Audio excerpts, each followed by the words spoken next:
Corona की महामारी चल रही है और प्रदेश में कोरोना की महामारी से लोग स्वास्थ्य की व्यवस्थाओं को लेकर के खासे परेशान हैं और उसकी व्यवस्था के लिए सरकार भी काफ़ी चिंतित है। रोजाना उनकी बैठकें भी होती हैं और तमाम जो है प्लान बनते हैं कि कैसे लोगों को बेड उपलब्ध हो, क्योंकि इस राजधानी लखनऊ समेत प्रदेश के तमाम अस्पतालों में बेड की मारामारी है, चाहे प्राइवेट हो चाहे सरकारी संस्थान, और खास करके वेंटिलेटर, ऑक्सीजन को लेकर के और आईसीयू को लेकर के भारी मारामारी है। लगातार बैठकों के दौर शुरू है और कहीं ना कहीं बेड के ऑप्शंस बनाए जा रहे हैं कि वो बेड कैसे उपलब्ध हो लोगों को और उसके बाद उनको जो पर्याप्त इलाज है वो मिल सके, उसको लेकर के बहुत ही दिक्कतें हैं खास करके राजधानी लखनऊ में। लेकिन क्या सरकारी संस्थान के पास जो उपलब्ध है संसाधन उनका इस्तेमाल नहीं किया जा सकता, ये सवाल अपने आप में उठता है। हालांकि कैंसर इंस्टीट्यूट में जरूर 100 से 125 बेड की व्यवस्थाएं की जा रही हैं, साथ ही और जगह भी व्यवस्थाएं की जा रही हैं, लेकिन यूपी का सबसे हाईटेक और ये कहा जाए कि जो अपडेटेड जो विंग है वो लोहिया संस्थान माना जाता है। और लोहिया संस्थान में भी ऐसे एक नहीं, दो नहीं, करीब 3 ऐसी बिल्डिंग्स हैं जहां पर 400, 150, 300 ऐसे बेड हैं। कुछ जगह पर ऑक्सीजन की व्यवस्था की जा सकती है, आसानी से यहाँ पर बेड की व्यवस्था की जा सकती है। मतलब पूरे संस्थान में अगर थोड़ा सा भी ध्यान दिया जाए तो कम से कम कुछ नहीं तो 800 तक के बेड की व्यवस्थाएं लगातार वहां पर हो सकती हैं। लेकिन संस्थान के जो आला अधिकारी हैं उनकी लापरवाही, उनकी कारगुजारी के चक्कर में जो इलाज समय पे मिल जाना चाहिए था वो नहीं मिल रहा। प्राइवेट अस्पताल लोगों को चूस रहे हैं और यही वजह है कि सरकारी संस्थान अभी भी कबाड़ पड़े हुए हैं लाखों करोड़ों के खर्च के बावजूद। हमारे साथ राष्ट्रीय महासचिव हैं भारतीय श्रमिक कामगार के, जो बीजेपी की ही विंग है। सर, आपने सवाल उठाए, पत्र भी मुख्यमंत्री को लिखा, किस तरीके से देख रहे हैं, कितने यहाँ पर बेड हैं, उनका किस तरीके से इस्तेमाल किया जा सकता था? देखो, मैं पहले भी आपके माध्यम से, मीडिया के माध्यम से आवाज उठा चुका हूँ। ये लोहिया संस्थान जो है पिछले एक वर्षों से यहाँ मूक बधिर तरीके से काम कर रहा है। लोहिया प्रशासन किसी भी प्रकार का काम करने के लिए तैयार नहीं है और जो भी चीज़ें हैं, जो काम करने वाला भी व्यक्ति है, जैसे सर्वप्रथम मैं डॉक्टरों की बात करूंगा, जो बेचारे दिन रात अपनी जान की बाजी लगा के, हमारे जितने भी जूनियर डॉक्टर हैं इमरजेंसी के, वो बेचारे काम कर रहे हैं। 3 महीने के बाद उनका एक्सटेंशन आता है, 15 दिन तक उनसे काम कराया जाता है, उसके बाद कह दिया जाता है जाइए तुम्हारा एक्सटेंशन नहीं होगा।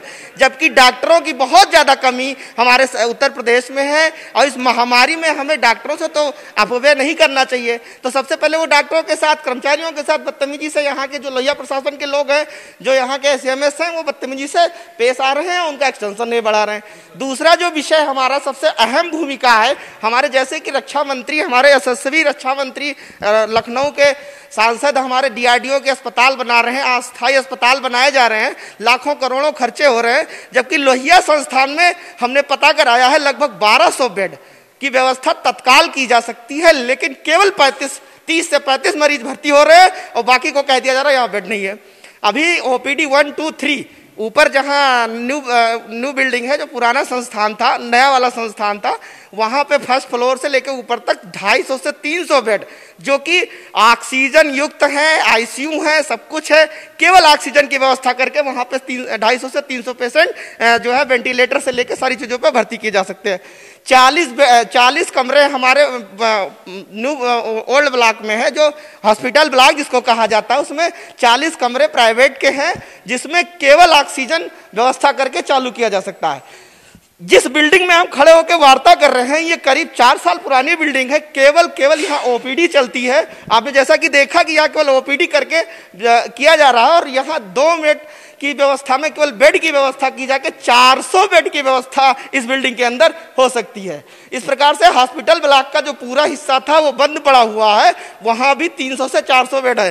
तो टोटल 1200 बेड की व्यवस्था इमीडिएट हो सकती है, जिसमें 400 बेड ऐसे हैं जो L1 L2 के हिसाब से बनाए जा सकते हैं, जिसमें ऑक्सीजन की व्यवस्था नहीं है। बाकी जो हमारे 800 जितने बेड हैं उसमें सारी चीजों की व्यवस्था है, ऑक्सीजन प्लांट लगे हुए हैं, ऑक्सीजन सप्लाइयां हैं। केवल ऑक्सीजन की व्यवस्था करके वहां पे हमें 800 पेशेंट की व्यवस्था करने की व्यवस्था की जाती है। लोहिया प्रशासन से बात करो तो वो कह रहे हैं हमारे यहाँ बेड नहीं है। अभी जो है इमीडिएट हमारी मौसी की डेथ हुई, हमने माननीय मुख्यमंत्री जी को, माननीय महामहिम राज्यपाल जी को पत्र लिखा है, चिकित्सा शिक्षा मंत्री, राज्य मंत्री और प्रमुख सचिव सबको पत्र लिखा, निवेदन किया है कि इसकी जांच स्वयं कराएं और इसको मॉनिटरिंग करके करें। जहां त्राहिमाम मचा हुआ है वहां पे लोहिया प्रशासन इतना शांति से बैठ के ये कह दे रहा है केवल एक शब्द कि हमारे यहाँ बेड नहीं खाली है। तो ये कहीं ना कहीं जो है लोहिया प्रशासन के जो प्रशासनिक लोग हैं उनकी मानसिकता नहीं है कि यहाँ पर जो व्यवस्थाएं हैं वो आम लोगों को मिल सके, और कम बेड होने का हवाला देकर, ऑक्सीजन की कमी के हवाला देकर के तमाम लोग यहाँ पर काल के गाल में समाये। लेकिन 1200 की बेड की व्यवस्था यहाँ पर हो सकती है, जबकि 800 बेड ऑक्सीजन और वेंटिलेटर के साथ हैं, और बाकी L1 व L2 की व्यवस्था है। जैसा कि जो राष्ट्रीय महासचिव उन्होंने बताया, और बाकायदा उन्होंने पत्र लिखा है विभागीय मंत्रियों से लेकर के मुख्यमंत्री तक। देखना ये होगा कि आखिरकार इस लापरवाही का जो अंजाम है और इसका जो कहीं ना कहीं अपराध जो लोग कर रहे हैं उसका दंड कब और कौन देगा, ये तो आने वाला वक्त बताएगा। लेकिन फिलहाल जरूरी ये है कि ये संसाधन का उपयोग करके लोगों की जान बचाई जा सके, क्योंकि कोरोना शहर से लेकर के ग्रामीण के अंचल में 70% तक अटैक कर चुका है। कैसे उनको बचाएंगे ये देखना ये वाली बात होगी। कैमरा पर्सन जितेंद्र वर्मा के साथ संजय सिंह चौहान, भारत समाचार, लखनऊ।